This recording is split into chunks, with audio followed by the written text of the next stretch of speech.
here simply to remind you of the 4 words we just saw and what we call the WWE signature. Those 4 words are then, now, forever, and the most important word is together.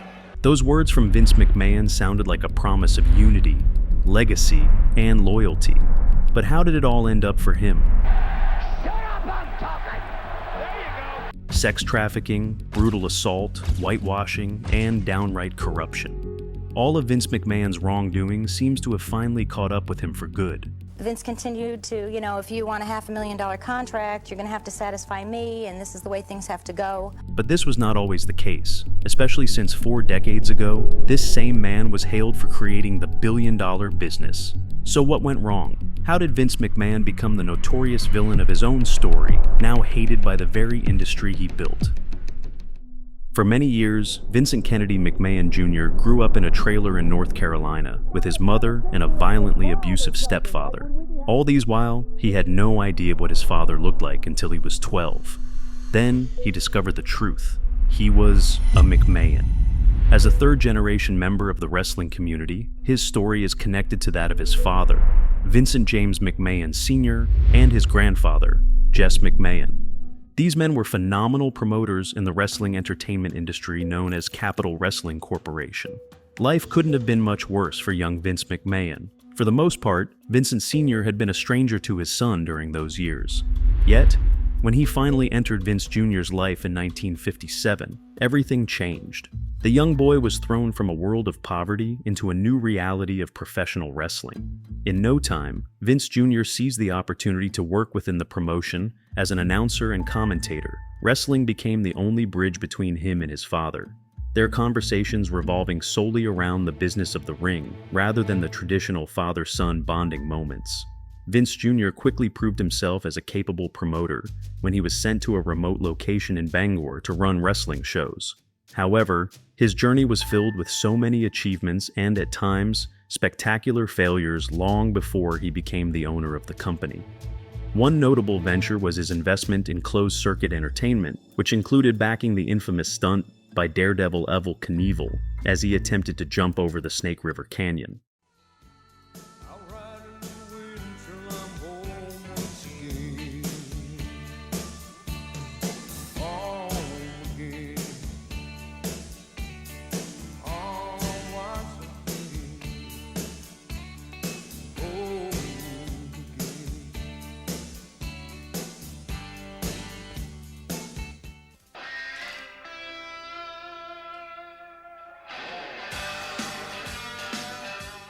This ambitious investment reportedly cost McMahon around $250,000, but it wasn't his only financial loss. After getting married in 1966, Vince and his wife, Linda, invested in a construction company that ultimately collapsed, leading them to file for bankruptcy, with losses reported at around $1 million. The financial loss was so severe that their home was auctioned off, and Linda's car was repossessed right from their driveway while she was pregnant with their second child. Instead of giving up, the McMahons decided to try something new. For Vince, that meant diving deeper into the world of professional wrestling. Eventually, Vince McMahon would rise to pursue his own ambitions, driven by similar passion from his forefathers. After hearing rumors of his father's retirement, little Vince decided to step up and take the spotlight. However, being the boss's son did not guarantee him control of the CWC. Perhaps he had to prove his worth before claiming his rightful place. I'm hardly a sympathetic individual. You weren't always the owner, were you? No, definitely not. Yeah. No. And My dad, actually. your dad owned it. Yeah, my dad owned 50%. He had some other stockholders. Was your dad a millionaire? Probably not. And then you took it over and... How old were you when you got it? Late 30s, early 40s. And how long did it take before you really went on that rocket ship? Not long. To the I mean, moon? actually, my dad, they had like little territories, back in the day. Mm-hmm. And my dad's territory was the Northeastern Territory. And he was very successful, actually. And my premise was that what my dad sort of started in a more entertainment genre, would be successful all over the globe. So, and no one ever competed with anyone else. You never crossed into the other guy's territory type thing. In a twist of fate, it was Gorilla Monsoon, Vince Sr.'s trusted right-hand man, who was viewed as the heir apparent to the WWF, as the company had been rebranded in 1979. To secure his own position, young Vince devised a big plan. He proposed to pay his father in tri-monthly installments for the privilege of leading the company. With each payment made every 3 months, Vince would inch closer to his goal. Should he falter, the Capital Wrestling Corporation would revert to Vince Sr., retaining all the funds without any chance of refund. Despite doubts from both his father and Monsoon about his ability to fulfill the payment plan, they reluctantly agreed to his proposition. However, Vince proved them wrong, completing that final payment and marking the beginning of his very own legacy. Vince McMahon has always had an uncanny ability to spot opportunities, seizing them with both determination and a willingness to take risks. At this point, the relationship between Vincent McMahon Sr. and Jr. was marked by a series of disagreements over the direction of the company.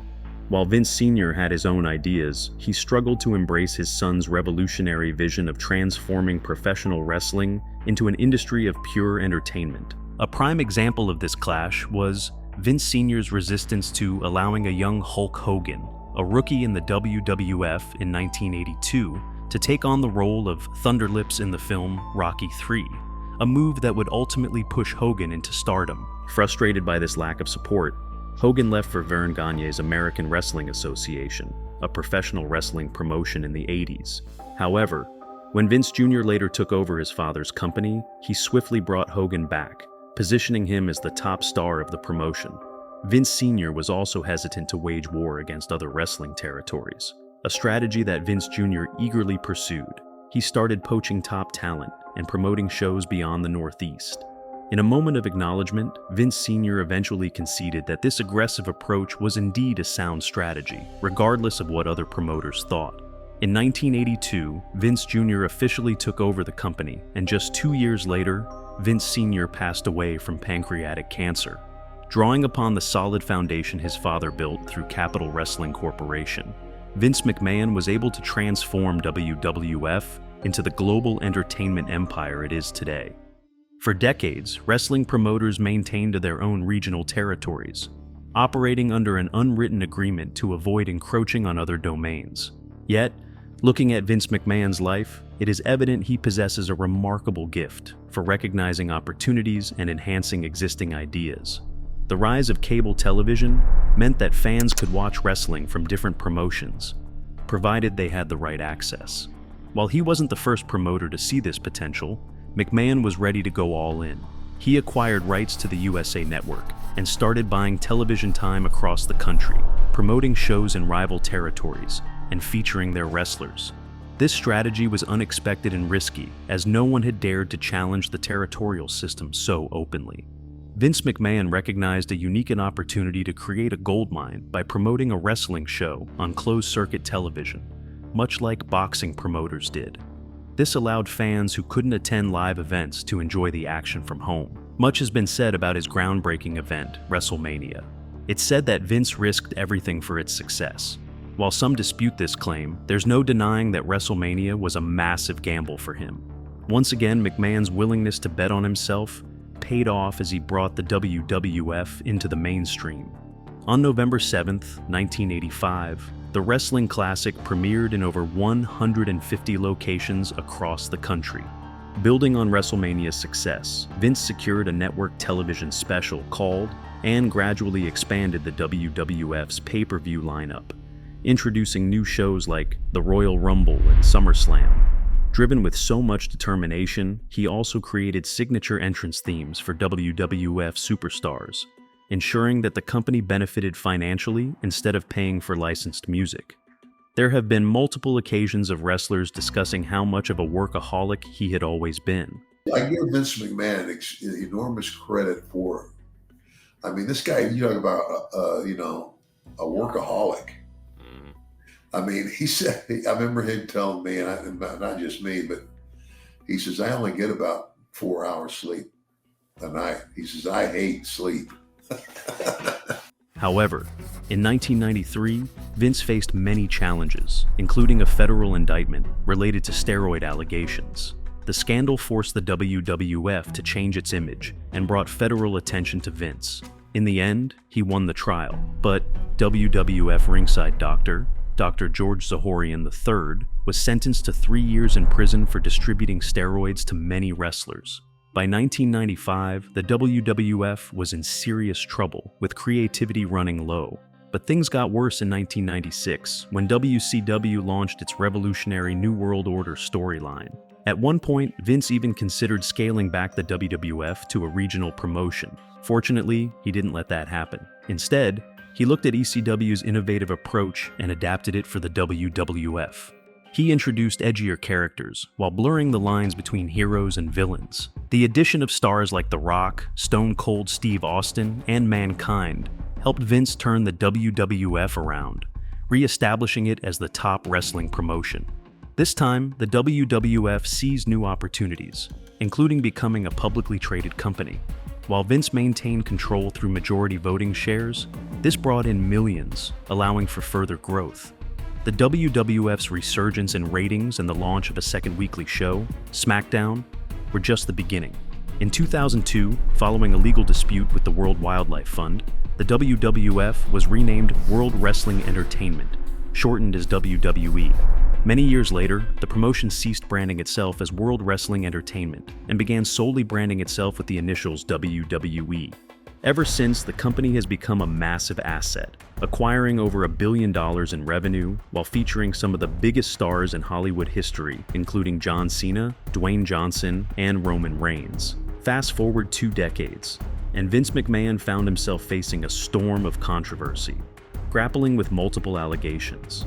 Suddenly, he stepped down from his role when the WWE board launched an investigation into several multi-million-dollar payouts he allegedly made to a former paralegal.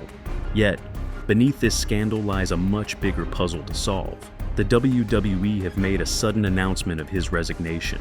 Years have passed since Vince McMahon vanished from the public spotlight, prompting the big question, where is Vince McMahon now? New allegations have emerged involving WWE billionaire CEO Vince McMahon.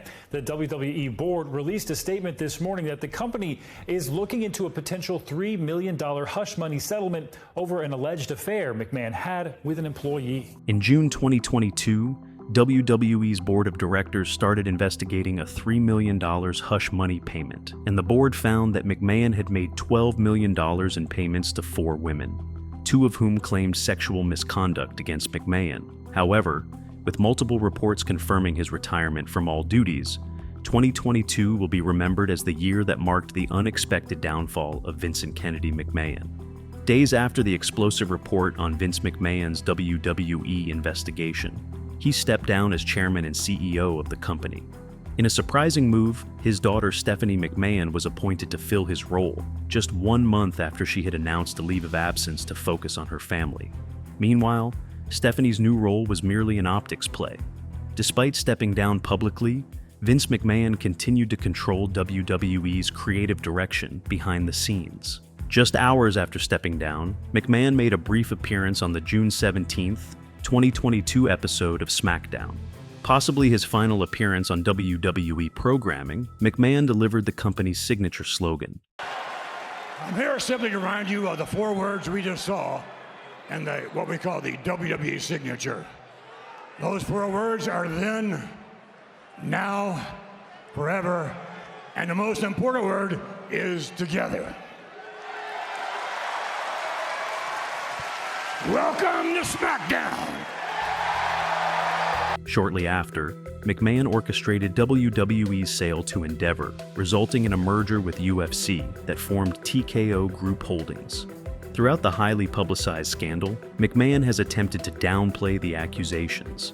In his retirement announcement, he cited his old age as the reason for his departure, making no mention of the allegations that led to his downfall. However, this was not the first time McMahon had been publicly accused of sexual misconduct. In 1992, former WWF referee Rita Chatterton claimed McMahon raped her in 1986, and in 2006, a tanning salon employee in Boca Raton, Florida, also claimed that McMahon had sexually harassed and groped her. So it's a matter of worldwide news now. What's been going on with Vince McMahon and John Laurinaitis and all that. And what when you heard all this, what? Yeah, I have no comment on it. I have no comment. Okay. No comment on it. In what should be considered a victorious moment for the WWE founder, he remains haunted by his past. But the worst was yet to happen. In January 2024, new lawsuit from Janelle Grant, one of the women who received hush money payouts from McMahon, now accused him of sexual assault, abuse, and sex trafficking. These fresh allegations brought even more doubt to the federal investigation into McMahon's financial dealings within WWE. The probe uncovered $14.6 million in payments made to women who accused McMahon of sexual misconduct, with around $20 million of those payments improperly categorized as business expenses. Moreover, Janelle Grant's lawsuit against McMahon goes into graphic details about multiple sexual misconduct allegations. In the middle of another workday on June 23, 2021, McMahon locked Grant inside his private locker room at WWE's offices and forced himself on her over a massage table, the suit said. Later that day, McMahon's personal assistant delivered $15,000 in Bloomingdale's gift cards to Grant in her office. In May 2020, McMahon used sex toys named after WWE superstars that caused Grant to bruise and bleed. In recent months, many WWE stars have voiced their opinions about these shameful acts. Everything that's come out is awful, just terrible, and there's really no words to describe how sad this makes me feel. If the people that spoke out went through what they went through, it's terrible, shameful, and it can't ever happen again. Yeah, that's really all it comes down to. Meanwhile, some of his old friends had something to say about his past behavior. He's such a complicated individual. I mean, there's so many there's so many aspects of Vince McMahon's personality that are conflicting.